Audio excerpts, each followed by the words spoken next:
Hey y'all, I'm Pamela Williams of Pamela Williams Interior Design, and in today's Interior Intel, we'll be talking about paint application.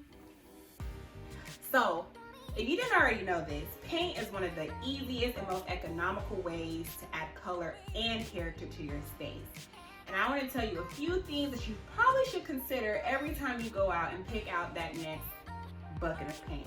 So the first thing is, where is that paint going to be applied? You really want to take into consideration the functionality of the space and what's going to be going on in that space before you go and pick the actual paint. And that's from the color to the finish. You need to know, are you trying to sleep in this room? Will you be cooking in this room? Reading, etc. That'll really help to influence what color you should pick and what kind of finish you should pick.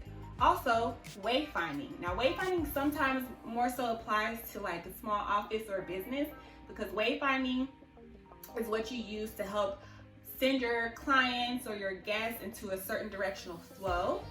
I don't know if you've ever noticed at like an airport or a grocery store, like pay attention to like the different colors you see in there and like how they use their branding and their colors to help the flow of where people should go to like check out or to get the meat or the bakery, all that good stuff. Another thing is to consider the surface area present. Like, what kind of surface is this? If it's a nice flat surface, then you pretty much can use any kind of finish on the wall. But if it has lots of dents and dings in it, you're gonna need to use something that's a little more flat. So every time the light comes in and hits the wall, you will not be able to see those imperfections. And lastly, you do definitely want to consider sustainability, especially if you're going to be in an environment like a hospital or around kids or things like that. Sustainability is key, because not only is that considering our ecosystem, it's also considering us as human beings and what kind of volatile organic compounds we'll be breathing in.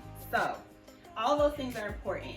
For one general rule of thumb, you do not want to use a high gloss paint on a wall that is not like tippity top perfectly smooth, because as soon as the light hits that wall, you're going to see all the dings, dents, holes, whatever in it. So I recommend you using a paint that's a bit more flat, or maybe like an eggshell, to help to minimize the appearance of those dents and dings.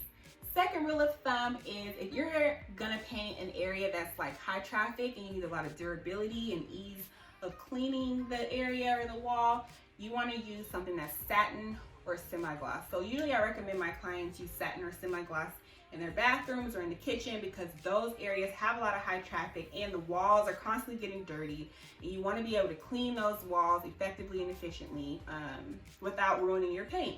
So never use a flat paint in a bathroom or a kitchen, because then you're just going to collect stains, and that's just nasty to look at. I mean, I don't want to look at old tomato sauce on the wall from when you made spaghetti 2 months ago. Like, that's hard to get out, and who wants to continue painting over and over again? Not me.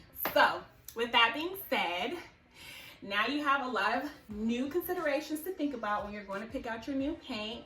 And if you need more information, check us out so we can help you figure out the best kind of finish and the best kind of paint to apply to your walls. Thanks for watching, and we'll see you later.